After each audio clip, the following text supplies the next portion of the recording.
O Mar da Galileia na Terra Santa.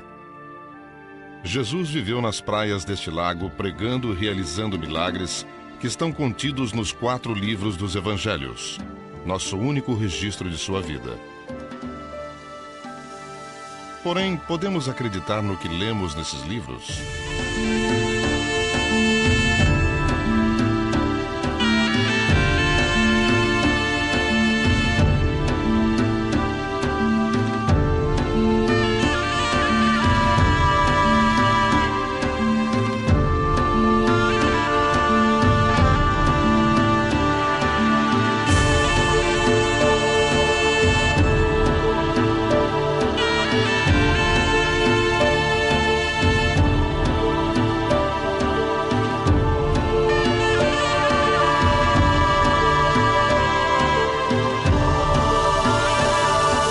Testemunha de Jesus. Até pouco tempo, presumíamos que os evangelhos foram escritos muito depois da morte de Jesus. Histórias passadas de geração em geração, no melhor dos casos, uma coletânea de memórias distantes. Mas novos indícios achados nesta biblioteca na Universidade de Oxford podem mudar esse conceito. Desde a descoberta dos pergaminhos do Mar Morto, nunca houve uma descoberta potencialmente importante na pesquisa bíblica.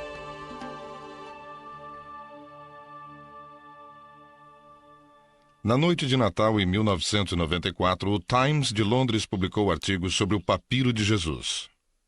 Falava sobre a extraordinária afirmação do professor Carsten Thiede de que 3 fragmentos do Evangelho de São Mateus fornecem provas de que os evangelhos foram escritos e lidos por pessoas que viram o Cristo ressuscitado com seus próprios olhos. O homem que revelou a história foi Matthew d'Ancona, agora editor adjunto do Sunday Telegraph. Ele trabalhava no Times de Londres quando ouviu pela primeira vez sobre o papiro de Jesus. Minha primeira sensação, obviamente, foi de que havia algo de muito extraordinário. De um lado, o fragmento do papiro em Oxford, 3 pequenas tiras do Evangelho de Mateus que conhecíamos. Do outro lado, um desconhecido perito alemão garantindo que o papiro, incrivelmente antigo, remontava ao período de 60 Anno Domini, o que até mesmo para um leigo como eu foi uma declaração surpreendente. Até agora, a única prova física da época em que os evangelhos foram escritos era um pequeno fragmento do Evangelho de São João, este datando de 125 depois de Cristo.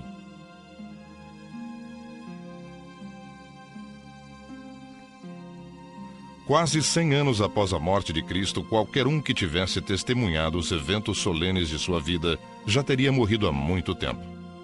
De acordo com Thiede, o papiro de Jesus oferece nova prova física de que os evangelhos foram escritos muito mais cedo, baseados em narrações de testemunhas oculares, fornecendo a primeira ligação entre os evangelhos escritos e a própria vida de Cristo. Esses 3 diminutos fragmentos, que juntos têm o tamanho de um cartão de crédito, não são muito impressionantes à primeira vista. Eles têm escritos em ambos os lados o capítulo 26 do Evangelho segundo Mateus. No total, 6 frases em grego. Em cada pedaço é possível ler umas poucas palavras. Elas são dos versículos que cobrem os últimos dias da vida de Jesus.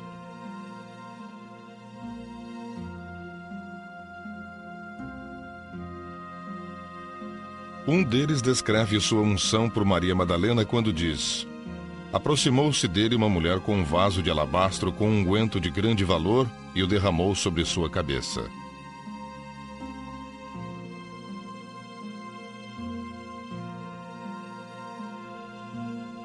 Em outro pedaço está sua traição por Judas, onde está escrito: o homem chamado Judas Iscariotes foi ter com o príncipe dos sacerdotes e disse: quando me quereis dar e eu vô-lo entregarei.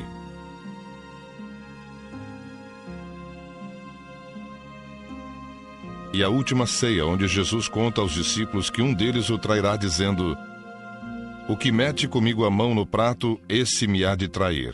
O Filho do Homem seguirá o seu destino. Sabíamos que haveria repercussão, só não pensávamos que fosse tanta. Logo depois da publicação, a história repercutiu no mundo inteiro, sendo captada por jornais, emissoras de rádio e televisão, em países como o Brasil, a Itália e a Índia. Quando retornei à minha escrivaninha no dia seguinte, estava coberta de faxes e telefonemas de pessoas que queriam saber mais.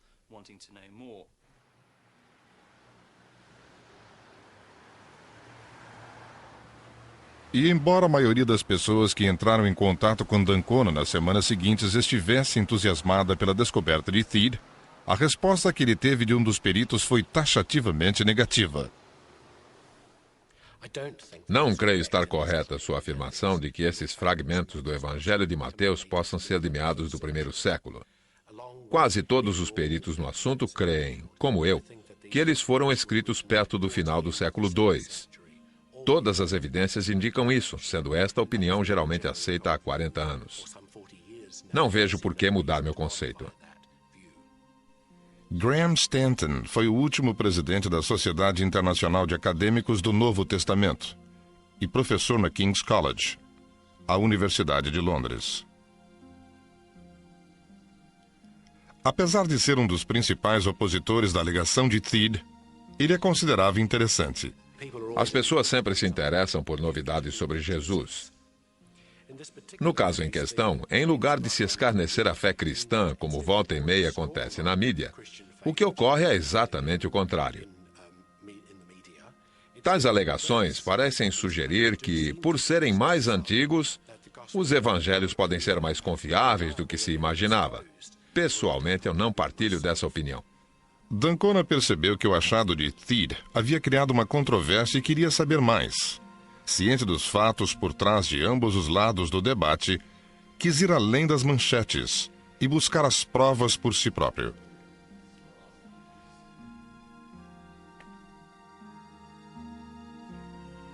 Antes de seguir a trilha de erudição moderna estabelecida por Theed, D'Ancona tinha outro mistério para desvendar. Como é que um antigo documento grego foi parar em Oxford e chamar a atenção de um perito alemão?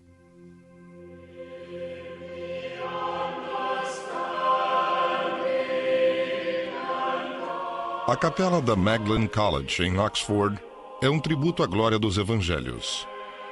Aqui a tradição em música, arte e cultura que eles inspiraram se sobressaem. Os evangelhos estão entre os mais importantes livros já escritos, não deixando nada a desejar perante os alicerces da civilização ocidental. Foi na biblioteca desta faculdade que Carsten Theed viu o papiro de Jesus pela primeira vez.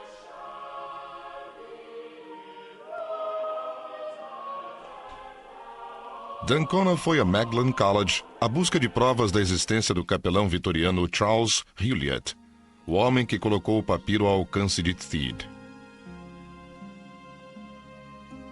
Suas buscas iniciais revelaram muito pouco, mas ele descobriu que Hewlett estudou filologia clássica aqui no Magdalen College, em Oxford.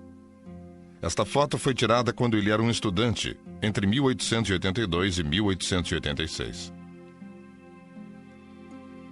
Ele estudou muitos documentos antigos, inclusive os evangelhos no original grego. Este conhecimento o capacitaria anos mais tarde a reconhecer os minúsculos fragmentos do papiro de Jesus como sendo versículos do livro de Mateus. Após sua formatura, Hewlett mudou-se para este local, Wycliffe Hall, de Oxford, como seminarista. Aqui ele recebeu instrução evangélica. Os evangélicos acreditavam que os evangelhos eram literalmente verdadeiros em cada detalhe. Hewlett teria se formado pela Wycliffe com uma fé sólida nos ensinamentos evangélicos e o desejo de divulgar as boas novas dos evangelhos.